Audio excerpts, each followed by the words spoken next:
اللہ نے ان مومن مردوں اور مومنہ عورتوں سے ایسی بہشتوں کا وعدہ کر رکھا ہے جن کے نیچے نہریں بہتی ہوں گی، ان میں وہ ہمیشہ رہیں گے، اور ان دائمی جنتوں میں پاکیزہ قیام گاہیں ہیں، اور اللہ کی طرف سے خوشنودی تو ان سب سے بڑھ کر ہے۔ یہی تو بڑی کامیابی ہے۔ اے نبی، کفار اور منافقین سے لڑو اور ان پر سختی کرو، اور ان کا ٹھکانہ جہنم ہے جو بہت برا ٹھکانہ ہے۔ یہ لوگ اللہ کی قسم کھا کر کہتے ہیں کہ انہوں نے کچھ نہیں کہا، حالانکہ انہوں نے کفر کی بات کہہ دی ہے، اور وہ اسلام لانے کے بعد کافر ہو گئے ہیں، اور انہوں نے وہ کچھ کرنے کی ٹھان لی تھی جو وہ نہ کر پائے،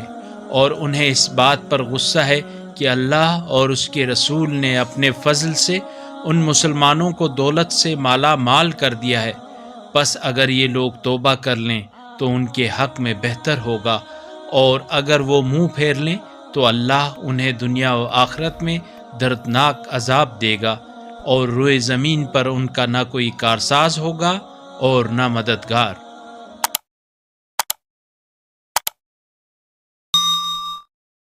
اللہ نور السماوات والارض،